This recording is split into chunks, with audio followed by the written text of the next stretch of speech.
Greetings, ladies and gentlemen. Hopefully you are all doing well.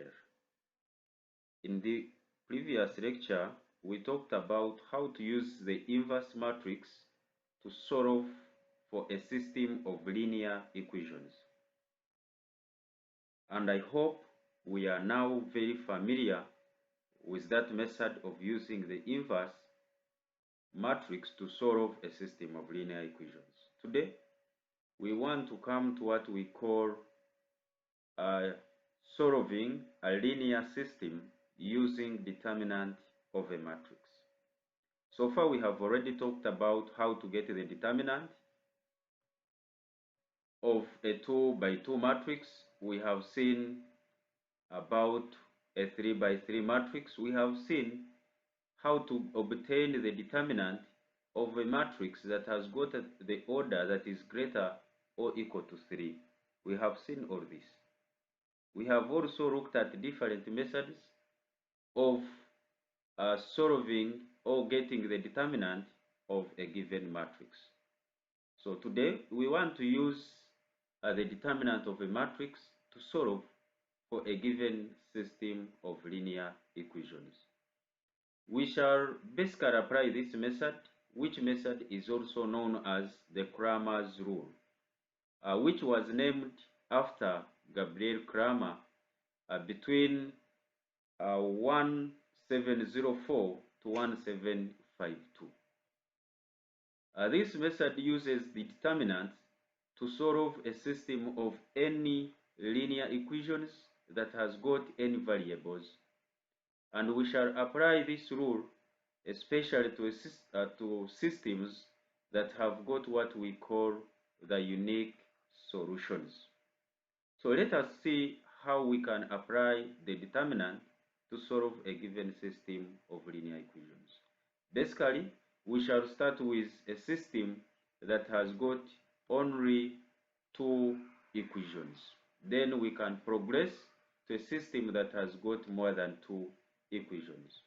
So, when we are having 2 equations, that is a1x plus b1y, which is equal to c, and a2x plus b2y, which is equal to c2.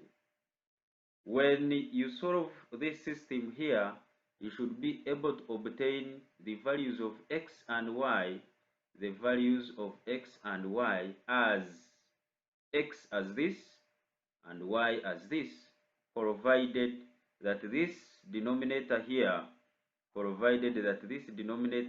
is actually not equal to 0. So we have got different ways of how we can easily solve this system here to get this. One, someone can use row operations. We have already done that. Someone can use row operations. Someone can use elimination method. Someone can use elimination method. You can use the substitution method. So there are various methods of how you can solve these 2 equations in order to get the values of x and y. So I believe you can easily solve this system here to come up with this solution here. So if we have this solution here, we can also write it in the determinant form. We can write it in the determinant form. So in the determinant form,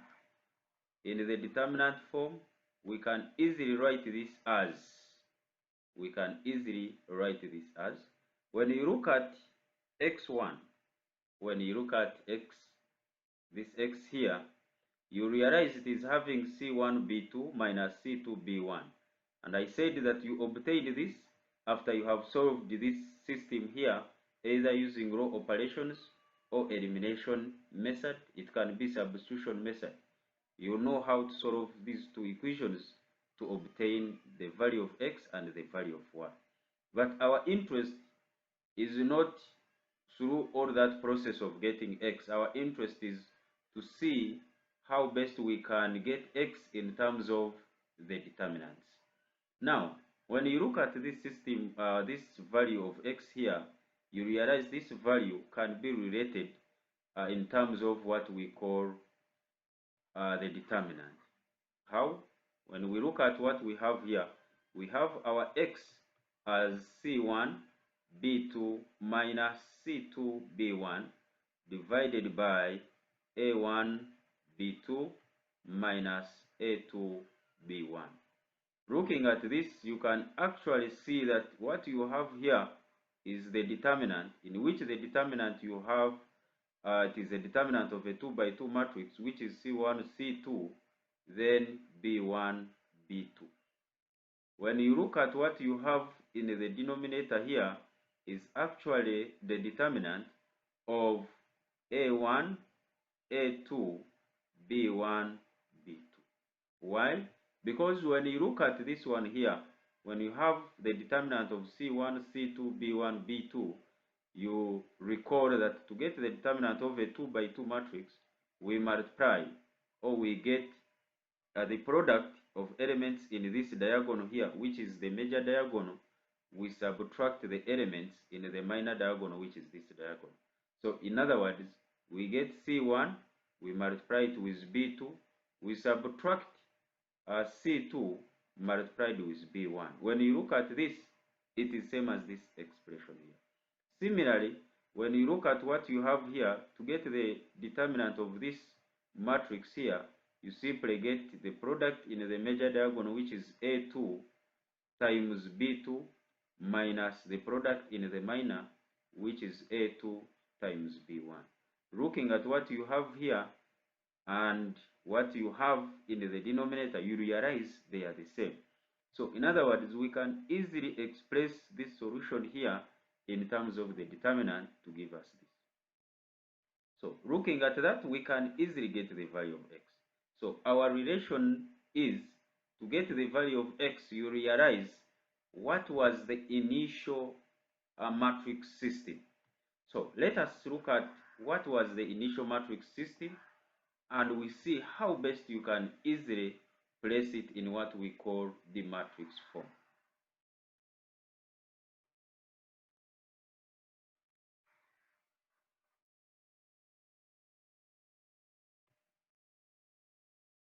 Now, when you look at these equations here, we can easily place them in matrix form. That is A1, A2, B1, and B2.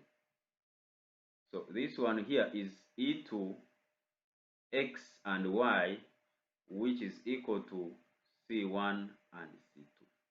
So to get the value of x using the determinant method, we simply take the determinant of, now our major interest will be in this matrix here. This matrix here is the matrix A1, B1, A2, and B2. Then we also have this matrix of constants, which matrix is, we can call it B, that is C1 and C2. So we have this in form of AX equaling to Y equaling to B, as we looked at last time. So when I want to get the value of X, then you will replace the coefficients of X in this matrix A with this constant matrix here. So where there is A1, A2, where there is A1, A2, you will replace A1, A2, or you will replace the coefficients of X with what we call C1 and C2.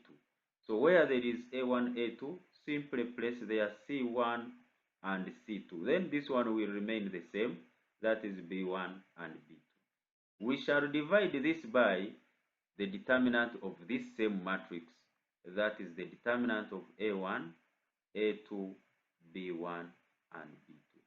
When you look at this expression, when you expand this determinant, you expand this determinant, then you will automatically come to this. We have already seen that this expression here is the determinant of this is actually same as this. Now we have already seen that. So this is how best you can get the value of x using the determinant form. To get the value of x, simply look at the matrix of coefficients, which is this. Then where there is x, if you are interested in getting the value of x, replace the coefficients of x with the matrix of constant terms. That is the matrix that we have on our right hand side. So this is the C1 and C2. We replace the coefficients of x in this matrix, which is A1 and A2.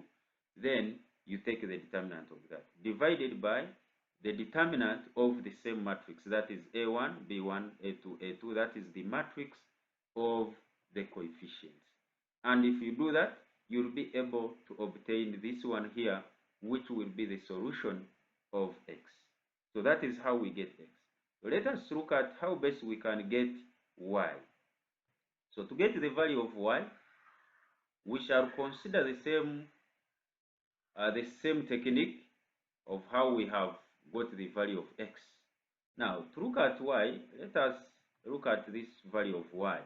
We have seen that when you solve this system here, you will obtain this as the value of y.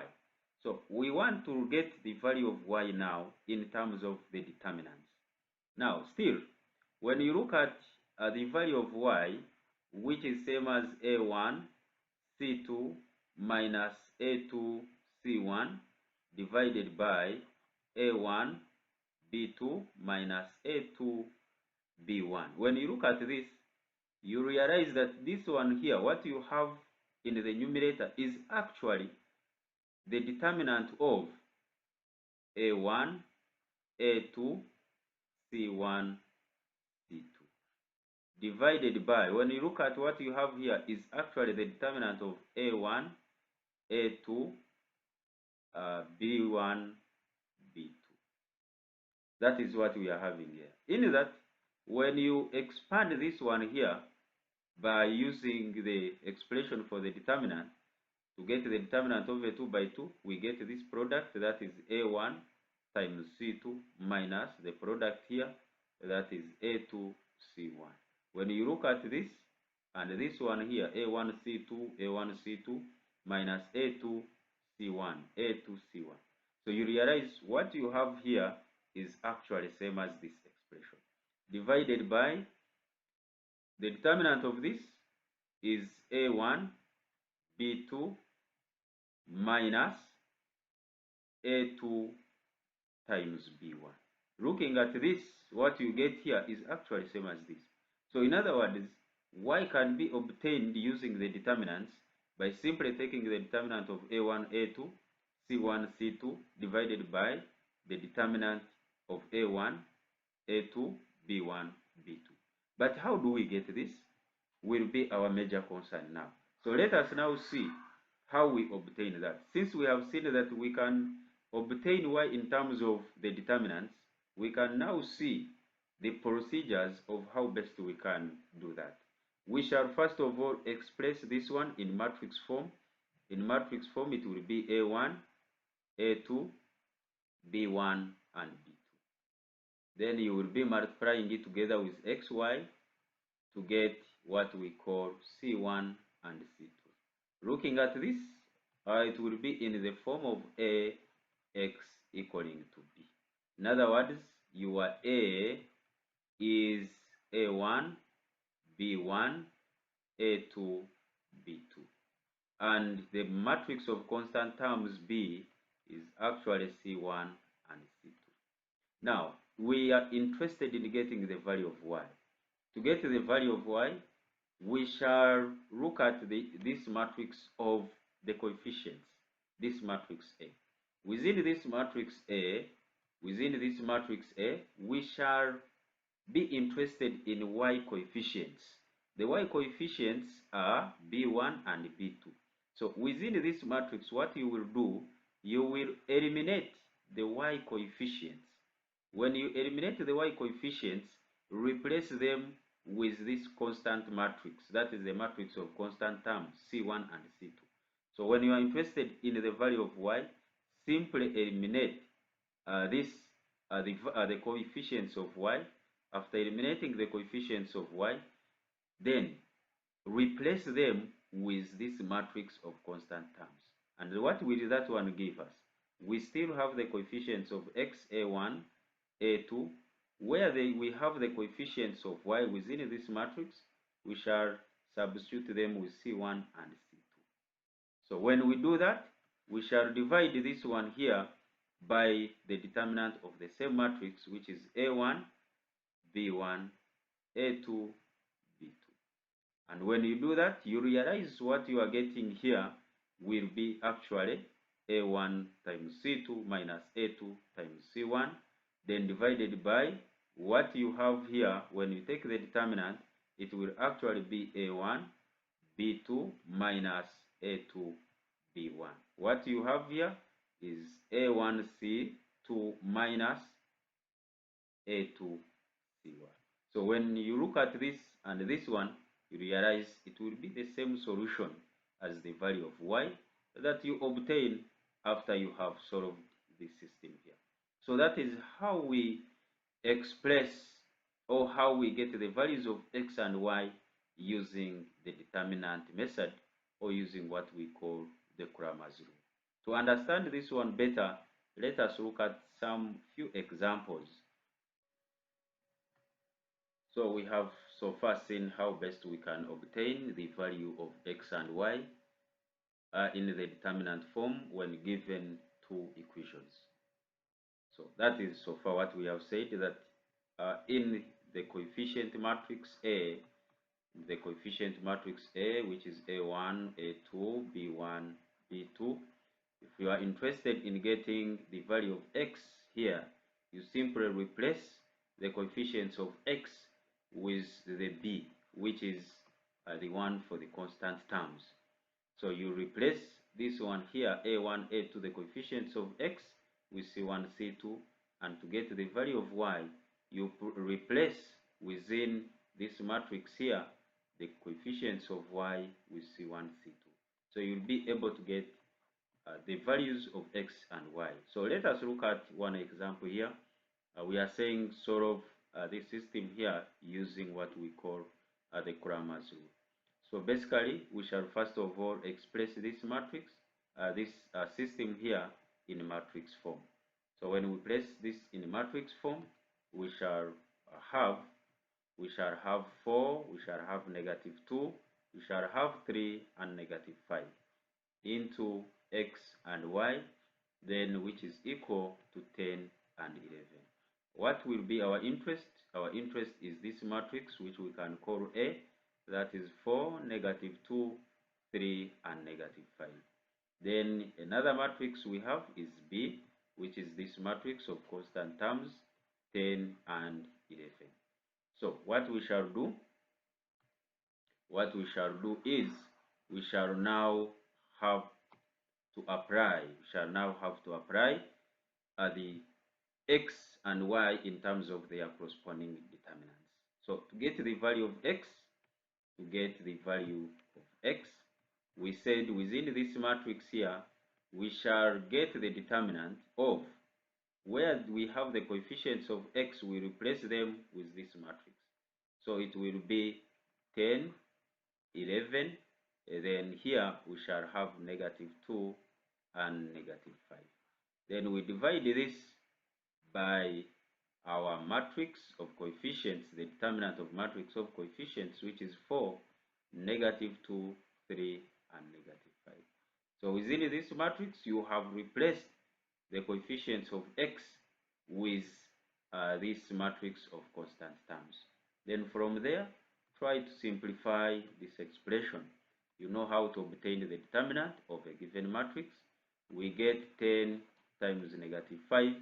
We subtract 11 times -2. Then divided by, you get this times this, that is 4 times -5. You subtract 3 times -2. When we do that, what shall we have?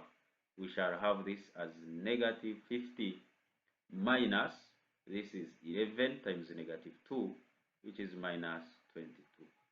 But you are dividing this by -20 minus -6. So clearly this will give us a positive. You have -50 plus 22 divided by -20 plus 6. So when you get -50,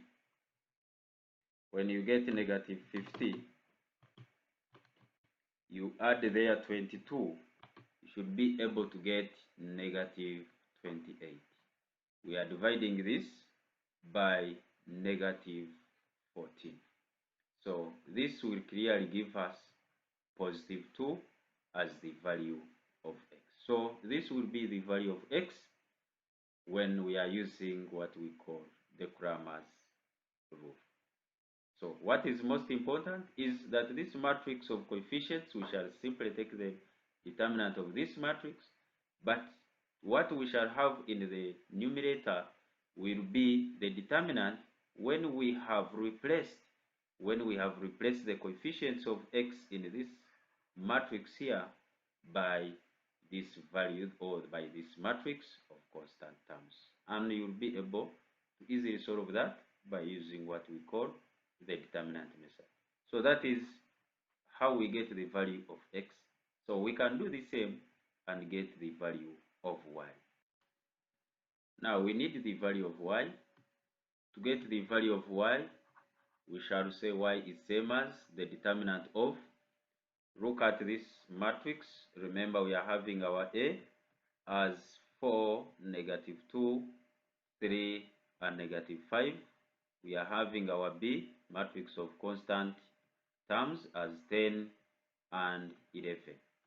So we are having these two. So to get the value of y, we shall simply look at this matrix of coefficients. Where there is y, we shall replace this y here with this one here. So where there is 2, negative 5, we shall put 10 and 11. So we shall have this as 4, 3. Then the coefficients of y will be replaced by 10 and 11.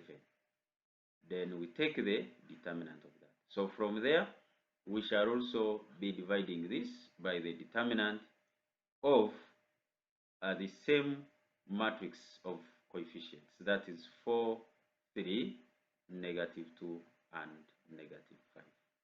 So what will this one give us? This one here will be able to give us the determinant. That is 4 times 11 minus 3 times 10. Divide this by 4 times negative 5 minus 3 times negative 2. And this one here will be same as, this is 44 minus 30 divided by negative 20 minus 6.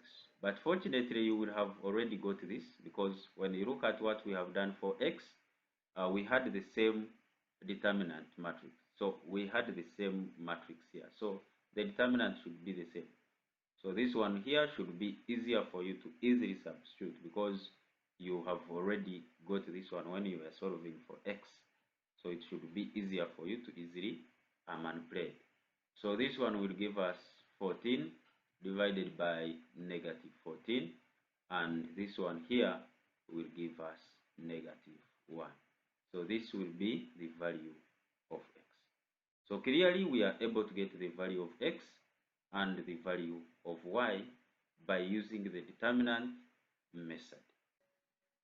We have so far seen how best we can solve a system of two equations using the Cramer's rule.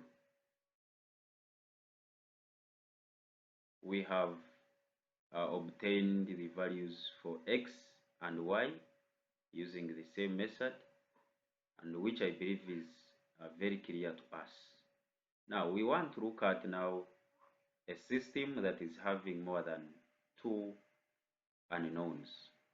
So basically, let us look at a system that has got three unknowns. So let us consider this system here. Let us consider a system that is having three equations. This is equation 1, equation 2, and equation number 3. So we can easily express these equations here in matrix form, which will be same as this. Now from there, we can easily obtain the values of x1, x2, and x3 using the same procedure as we have done in x1 and in the system of two equations. Now, how best can we obtain that? When you recall very well, you realize that we were interested in this matrix A and this matrix B. So having our two matrices A, which is same as A11, A12, A13, A21, A22, and A23, A31, A32, and A33. When we have this matrix and matrix B, which is a matrix of constant terms, B1, B2, and B3, how best can we get the value of x1? To get the value of x1, as we have done in a system of two equations, we shall be getting the determinant here. Which determinant? 1. If I'm interested in x1, I look at the coefficients of x1, a11, a21, and a31. This one here. So this column here, which is containing the coefficients of x1, will be replaced by this. So where there is this a11, a21, a31, I will simply replace it with a matrix of constant terms. So when you do that, you get the determinant of b1, a12, a13, b2, a22, a23,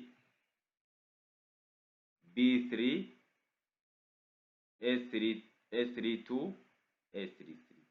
Then you will divide this by the determinant of A, which A is a matrix of coefficients. So our A is this.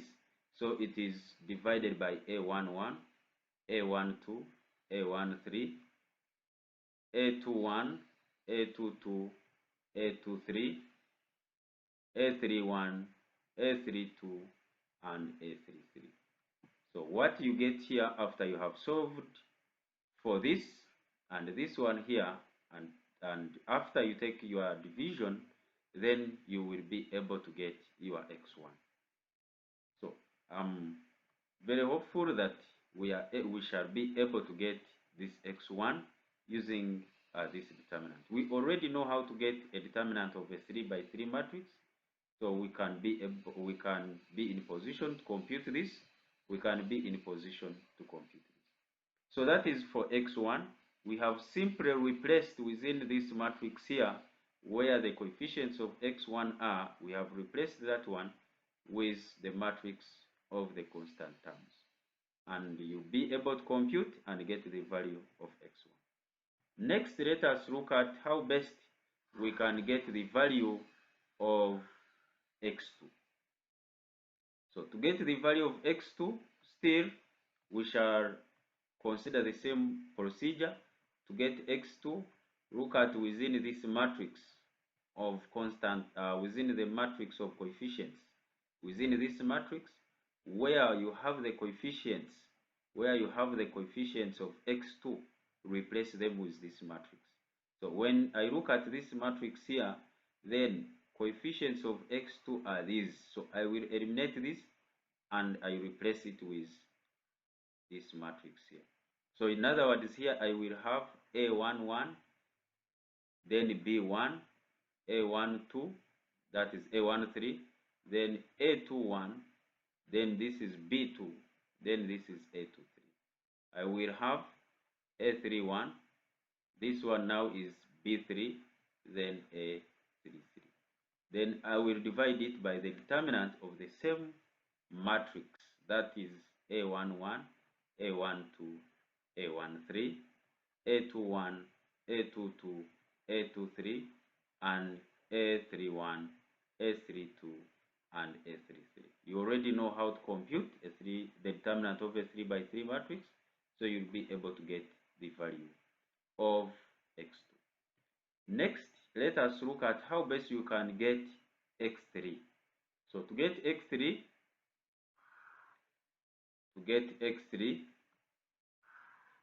we shall follow the same procedures. we shall follow the same procedures. Clearly, we have already seen that this matrix in the denominator will be the same throughout for x1, x2, and x3. So what we are interested in, if we are interested in x3 here, so we shall need the determinant within the numerator. This determinant will be same as replacing the coefficients of x3 within this matrix by the constant, by the matrix of constant terms. So in other words, we shall have to replace this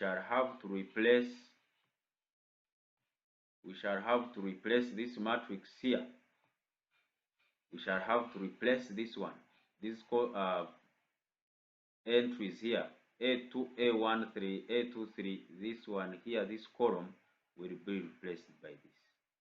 So when we do that, it means these others will remain there. That is A11, A12. Then here we shall have B1. Then A21, A22. Then this will be B2. A31, A32, and this will be B3. So you have replaced the values or the coefficients of x3 by the matrix of constant terms. Then when you solve this, or when you compute for the determinant here, you compute the determinant here, then you divide, you'll be able to get your x3. So that is the process that we follow to solve for a system of 3 equations. If there are 4 equations, then you should be able to follow the same trend and get the values of the unknowns. We can look at some few examples as well to understand better how we can use the Cramer Rule to obtain the values of unknowns for 3 equations. Let us look at some few examples. So we start with our example number 1 here, which is saying that use Cramer's rule to solve a system of linear equations. So in other words, we are interested in getting the values of x, y, and z. So we shall first of all express this system here in matrix form. So when we have this system in matrix form now, it will be same as -1, 2, -3. This is 2, 0, 3. This is 3, -4, 4. This is into x, y, and z, which is same as 1, 0, and 2. This is what we shall have in our matrix form. So from there, we are interested in this matrix first. We are interested in this matrix. So I can call that one matrix A. So my matrix A is -1, 2, -3, 2, 0, 3, 3, -4, and 4. So to get the value of x first, let us begin with the value of x. To get the value of x, we shall have the determinant of, from this, let me have also my matrix B. B is same as 1, 0, and 2. So we need the value of x. The value of x will be, within this matrix A, replace the coefficients of x, which is this, by this matrix. So we shall have 1, 0, 2. After replacing this with this, then write the remaining entries. 2, 0, 4, which is a negative. Then -3, 3, and 4. So we shall take the determinant of this divided by the determinant of this matrix here. -1, 2, -3, 2, 0, 3, 3, -4, and 4. So our next target now will be to get the determinant of this and to get the determinant of this. So to get the determinant of this, we have got different methods. For example, if I want to get the determinant of this matrix, I can use the cofactors. If you recall very well how to use cofactors to obtain the determinant. So someone can use that. So if I want to use the cofactors, I can consider this row since it is having many zeros and this is a 3, so I will get 3 times the cofactor of this entry. This entry here is in position 2 and 3. If I want to get the determinant of this using cofactors as well, I can use this row and I use 2 times the cofactor of 2, 1 plus 3 times the cofactor of 2, 3. So this is what I am interested in. But what is cofactor 2, 3? Cofactor 2, 3 is same as negative 1 to power 2 plus 3 times the minor of 2, 3, which is same as negative 1 to power that is negative 1 times the minor of 2, 3. Minor 2, 3. If I'm interested in the minor 2, 3, minor of this. So the minor of this is same as eliminating this and this. That is eliminating row 2, column 3. So I will remain with 1, 2, 2, and negative 4. That is what I will remain with. So this will be same as negative 1 times this one here is negative 4. This one here will give us 2 times 2 will also give us 4. So I will have negative 1 times negative 8. And this one here should be able to give us positive 8. So we are getting 8 here as the cofactor of 2, 3. So I will come back and substitute it here later. So now this is cofactor 2, 3. I've got it. So this one here is 8. This one here is 8. So I will now substitute it back. So let me also look at cofactor 2, 1. Then the cofactor 2, 3. Then I substitute them at once. So next I need cofactor 2, 1. Cofactor 2, 1 will be same as negative 1 to the power 2 plus 1 times the minor of 2, 1. And this will be negative 1 to power 3 times the minor 2, 1. So let us look at the minor 2, 1. So the minor 2, 1, the minor of 2, 1. So I'm in this matrix. The minor of 2, 1, the minor of this entry here is eliminating this and this. So when I do that, I will remain with 2, negative 3, negative 4, and 4. So I will remain with 2, negative 3, negative 4, and 4. So this will be same as getting negative 1 to power 3 is negative 1 times the determinant there. 2 times 4 is 8 minus negative 4 times negative 3 is positive 12. So this will give us negative 1 times this one here will be negative 4. Of course, this will give us positive 4. This will be the minor or the cofactor 2, 1. So we have got the cofactor 2, 1. When we look at what else do we need here, we also need the cofactor 2, 3.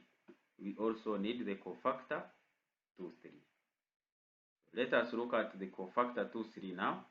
Cofactor 2, 3 is same as negative 1. 2 plus 3 is 5 times the minor 2, 3, which is negative 1 times the minor 2, 3. Minor of 2, 3 in this matrix, when I need minor of 2, 3.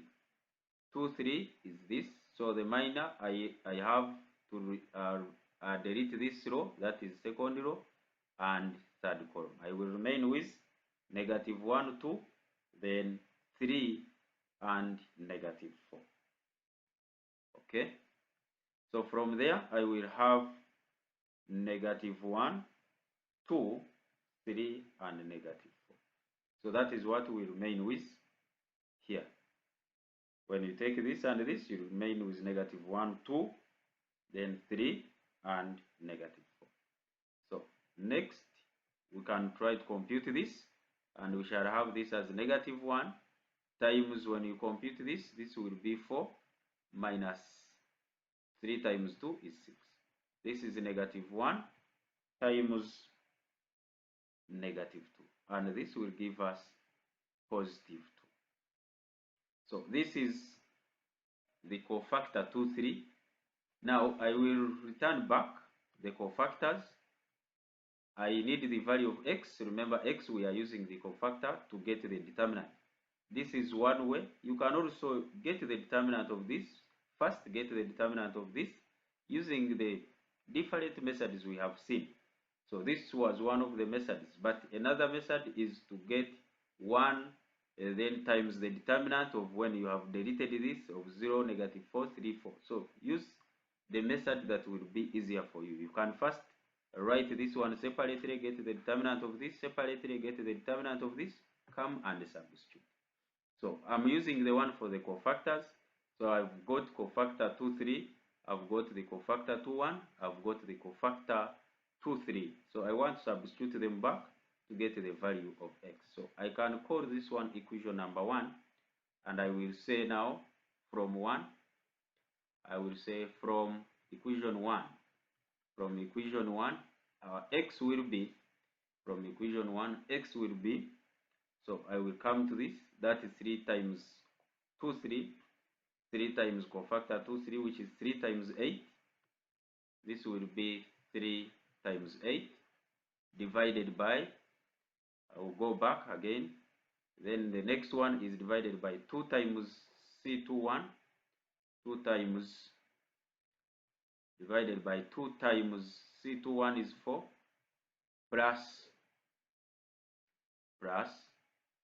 then again we had 3 times C23, 3 times this cofactor of 2, 3, 3 times cofactor of 2, 3, which we have got at 2.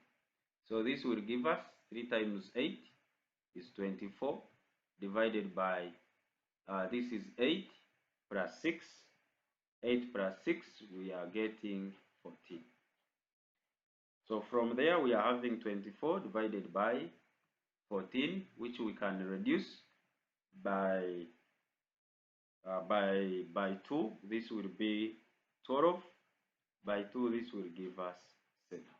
So therefore, the value of x is same as 12 divided by 7. So that one will be able to give us the value of x. But as I said, when you are getting the determinant, use the method that is easier for you. So for someone who reaches here, you can use the other method that we are familiar with as well. The one where you get this one, let me write it here, where you get this one to get the determinant of this one here of this matrix. You simply get 1 times the determinant. When you eliminate this and this, you will remain with 0, 3, -4, and 4. Then minus 2 times the determinant. When you eliminate this and this, you remain with 0, 2, 3, 4. Then plus the determinant, that is -3 times the determinant of when you eliminate this and this, that is 0, 0, 2, and -4. So you can compute that and see whether we shall get the same answer. So here it should be able to give you 24, and the downer one should be able to give you 14. So you should be able to compute all that and see whether you are able to get the value of x as 12 divided by 7. So this will be the value of x. So we have got the value of x, and now we need to use the same procedure to obtain the value of y. So to obtain the value of y, remember in your matrix A, which matrix A was -1, 2, -3, 2, 0, 3, 3, -4, and 4. Then to get the value of y, simply replace this one here with the matrix of constant terms, which was B. So we had our B, and our B was 1, 0, 2. So replace this one here, the coefficients of y, with 1, 0, 2, and get the determinant. So get the determinant of this, you should be able to get 5, -5, and the determinant of this, we have already seen that as 14. Similarly, to get the value of z, replace the value of z, the coefficients of z, which is this -3, 3, 4, by 1, 0, and 2, this matrix here. Then you should be able to get this determinant and see whether the determinant of this will give you -16 and the determinant of this will give you 14. You can easily get the determinant by using our previous methods of obtaining the determinant of a matrix. So you can see which one is easier for you, and you apply that. From there, you will be able to obtain the value. You will be able to obtain the value of y. You will be able to obtain the value of z. So that is how best we can obtain the values of x, y, and z. And please make sure that you confirm these values, -5 and -16, especially when you take the determinant of this and when you take the determinant of this. So you should be able to confirm the values of x, y, and z by taking the determinants and using the procedures for obtaining the determinant of a 3 by 3 matrix. So that will be how to use the Cramer's method to obtain what we call the values of the unknowns within a given linear system. So from there, you will be able to try some other few questions. You'll be able to try some other few questions. So some of these, we have this one here, solved by Cramer's rule, where it applies. So see how best you can obtain the value of x1, x2, the value of x, y, and z within this system, and values of x1, x2 within this system. So apply the same procedures and obtain the values of these unknowns. So that is Cramer's rule. We shall be able now to look at something else.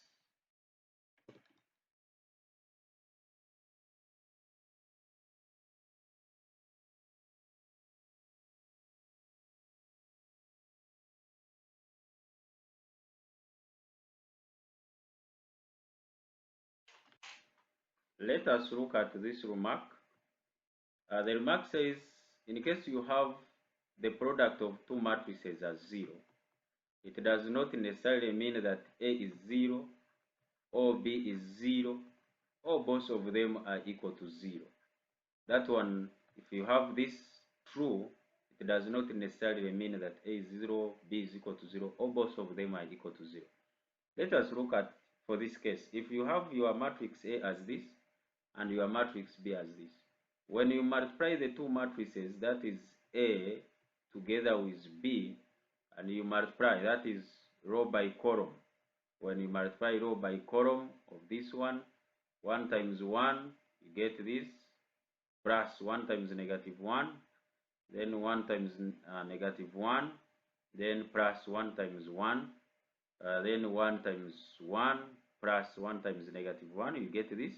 Then similarly this. So when you compute this one here, you will get 0, 0, 0, 0. So you will get 0, 0, 0, 0. So you get a 0 matrix.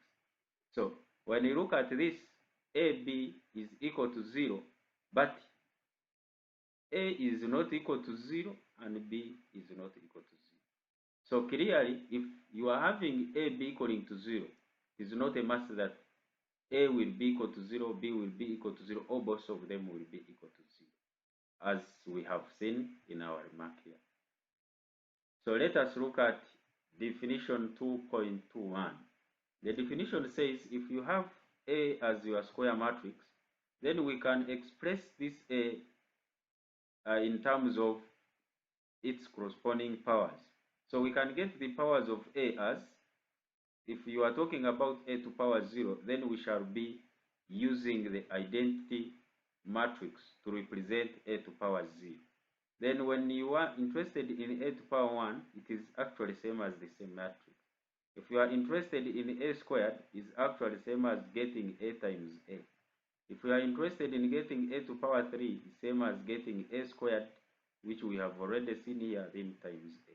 So you can easily express A in terms of different powers. So that is A to power 0, A to power 1, A to power 2, A to power 3. So long as you have A, then you can get different powers of A. Now, if you are given a function, for example, f of x, which is same as this, that is a polynomial, for example. So that is f of x, which is equal to a naught plus a1 of x plus a2 of x squared plus up to an of x to power n. So if this is our f of x, then we can also get f of a. Remember, a is our matrix. So if I have f of x as this, and I need f of a, then clearly where x is in this expression, I will substitute there a. So looking at this, this is a naught. So it means it is a naught times a to power 0. In other words, from here, it means the power of x here is 0. So that is x to power 0. So in other words, where there is x in this function of f of x, I will substitute there a if I need f of a. So where there is x to power 0, it means it will be a to power 0. But as we have said, a to power 0 will be represented with an identity matrix. So that's why we shall have a to power a naught times I, which is an identity matrix, plus a1, where there is x, I will simply substitute there a, plus a2, where there is x, I will put a, it becomes a2 a squared, plus up to an, where there is x to power n, I will have a to power n. So what if f of a is this one, but this one here, after you have computed, it gives you 0.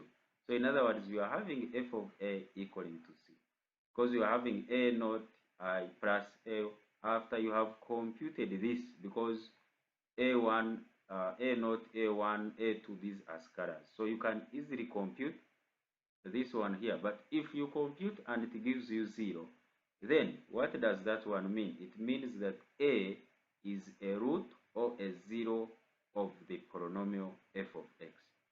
As we all understand that if I have f of x equaling to x squared minus 1, if I have my x equaling to 1, then I will get f of 1, which is 1 squared minus 1. So this will give me, for example, 0. So if I get f of 1 equaling to 0, it means this 1 is a root of this given polynomial f of x.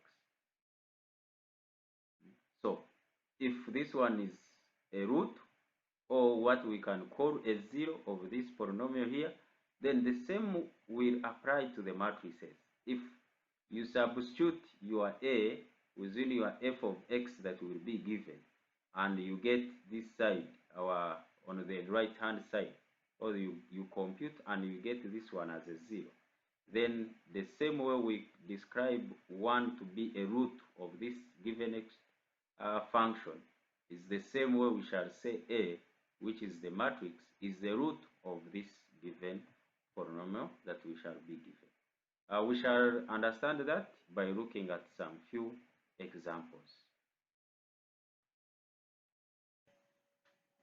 Let us look at some few examples here. We are given that f of x is same as x squared minus x minus 8. So this will imply that if I need f of a will be a squared minus a minus 8. But we said this 8 is same as 8 times x to power 0. So this is same as times a to power 0. So which we can easily write as a squared minus a minus 8 times I. We said where there is a to power 0, we place I. Now, from here, what are we interested in? We are interested in a squared. We already have a, so we can substitute and get the value of f of a. So now, given that our a is same as 2, then 3, negative 1, then we can get a squared, because we know a squared is same as a times a, which is 2, 3, negative 1. Then we multiply this by 2, 3, negative 1. So you multiply as usual, row by column. So this will be 4 plus this will be 6. This will be 4. This will be negative 2. This will be 6. That is 3 times 2. 3, negative 1 times 3 is negative 3. This will be 6. This will be negative 1 times negative 1 is positive 1. So basically we shall be able to get our a squared. As 10 as 2. 6 minus 3 is 3. Then this is 7. So from there we can now have f of a, which is a squared. A squared is 10, 3, 2, 7 minus a. Our a is 2, 3, then 2, negative 1 minus 8i. 8i, an identity matrix, which is a 2 by 2 matrix, is 1, 0, 0, 1. So from there, deal with subtraction. So this will be same as 10 minus 2 minus 8. This minus this minus this, 8 times 1. So we are subtracting the corresponding terms. This will be 2 minus 2. This one here is 2 minus 2 minus 0. Then this is 3 minus 3. 8 times 0 will give us 0. This will be 7 minus 1, then minus 8. So clearly this will give us 0. This will give us 0. This will give us 0. 7 plus 1 minus 8 will give us 0. So we can easily see that our f of a is a 0 matrix is equal to 0. So if f of a is equal to 0, then from the previous expression we can easily say that a is a root of f of x, or a is a 0 of f of x.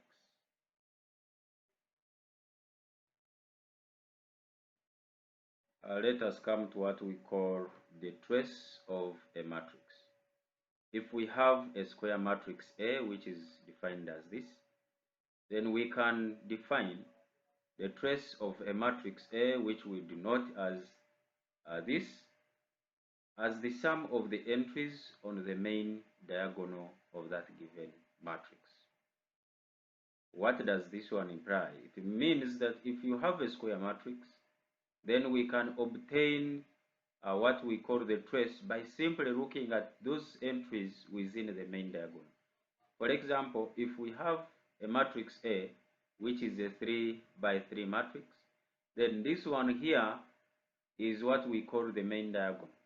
So if we need the trace of this matrix A, we simply add A11 plus A22 plus A33. So when you add these entries, in the main diagonal, what you get is what we call the trace of the matrix. However, we shall be saying that the trace of a matrix will be undefined only when a matrix is not a square. So, to get a trace of a matrix, you must be dealing with what we call a square matrix. Let us look at some few examples. If you have your B as this, which is a 4 by 4 matrix, we can define the trace of this matrix here by simply adding the entries in this main diagonal. So, to get the trace of B, we are simply adding -1 plus this value, which is 5, plus 7 plus 0. And what you get is what we call the trace of that given matrix. So next we can look at some other example. So another example says we are given A as 1, 3, 2, -1, 0, 4. Then we need to obtain the trace of A times A transpose. So let us look at that with A 1, 2, 0, 3, -1, 4. So looking at this, we can easily obtain the trace of A times A transpose. It is very important that we first get A times A transpose, and A times A transpose will be, our A is this, so we shall have 1, 2, 0, 3, -1, 4. We are multiplying by the transpose of A. The transpose of A, what has been a row will become a column, and what has been a column will become a row. So this one here will become a column, 1, 2, 0. Then this one here will also become a column, which is 3, -1, and 4. So clearly what has been a column 1, 3 is now a row 1, 3. So let us multiply the two. We multiply row by column. So we shall be having this row into this column here.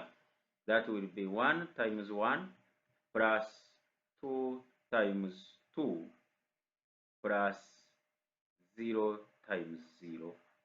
The next 1 times 3 plus 2 times -1, then plus 0 times 4. Next we multiply this row into this column, and we shall have 3 times 1 plus -1 times 2 plus 4 times 0. Here we shall have 3 times 1, then this is 3. Okay, 3 times 3, this row into this column, 3 times 3, then -1 plus -1 times -1, then plus 4 times 4. So we can simplify that to give us, this is 1 plus 4, which is a 5. This is 3. This is a 3. This is -2, which will give us a 1. This will be 3 minus 2. This is a 3. This is -2. So that will also be 1. And this one here is a 6. This is 9. 3 times 3 is 9. This is 1. And this is 16. So we shall have 9 plus 1 plus 16. This will be 26. So we shall get our A times A transpose as 5, 1, 1, 26. So after getting that, we need the trace of A times A transpose, and we said the trace is simply defined by getting the sum of the entries in the major diagonal. So we have 5 plus 26, and this will give us 31. So the trace of A times A transpose will be 31. So clearly you can easily see that 5 times A times A transpose will give us 5, 1, 126 that we have obtained here, 126, and we can easily confirm that the trace of this given matrix, which is same as summing up all the entries in the main diagonal, will be 31. So you can as well go on and look at A transpose times A transpose times A, get your A transpose times A and see whether it will give us this matrix. Then after that, then get the transpose of A, get the trace of A transpose times A, and that will basically give you your answer, which will be 31. So you can easily check whether A transpose times A will give you this, and whether you'll be able to get your trace as 31.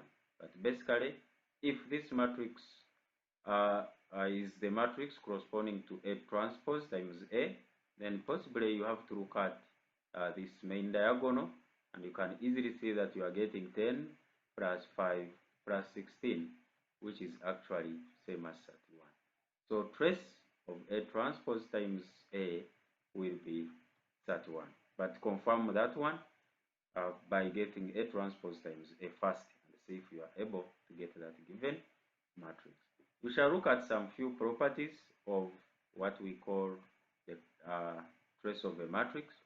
If we are having two matrices A and B having the same order and K being a scalar, then we can easily show that when you get trace of A transpose will be same as trace of A. For example, no property part A, we can easily prove that by simply using one of the matrices. Let us use a simple matrix, for example, matrix A, which is 2, 5, negative 10, and 6. When we look at this matrix here, trace of A is same as 2 plus 6, this one plus this, which is same as 8. So we have this as 8. But let us look at A transpose. A transpose will actually be, this will become a column, 2, 5, and this will become a column as well, negative 10 and 6. So when you look at this matrix here, the transpose of A, the trace of A transpose will actually remain 2 plus 6. So you can easily see that the trace for this, the trace for A transpose and the trace for A are the same. So you can easily prove this.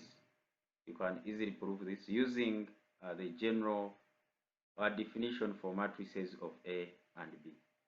Similarly, when you have the trace of A plus B, it will be same as getting the trace of A plus trace of B.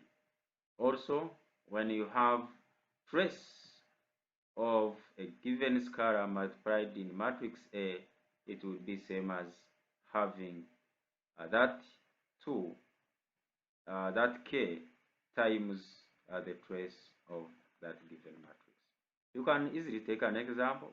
If you have A as 2, 5, negative 10, and 6, then what will be the trace of 2 times A? The trace of 2 times A will be same as the trace of this matrix here multiplied by 2.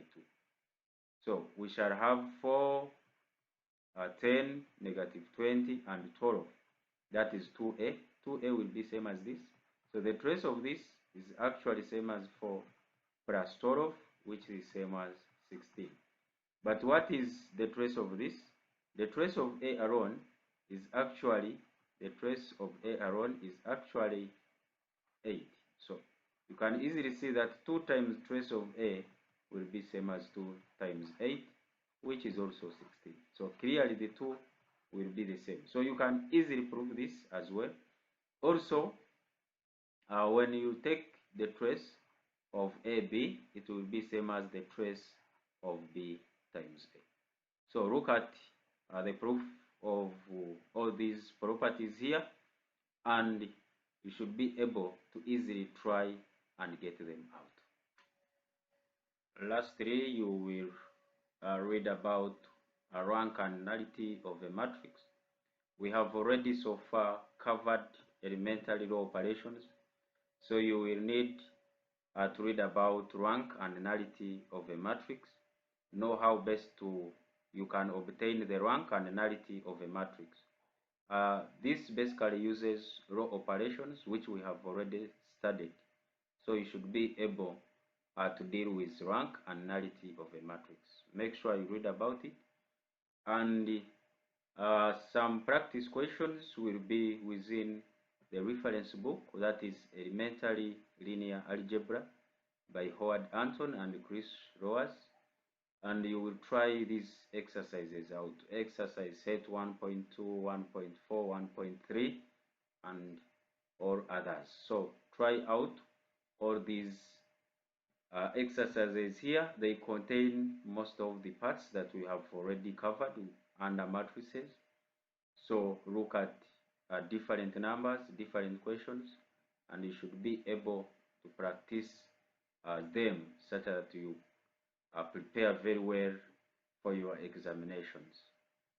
Otherwise, this is basically where we shall stop under matrices, and next time we shall be able to begin with what we call the vector space. So this will be the end of matrices. Yeah.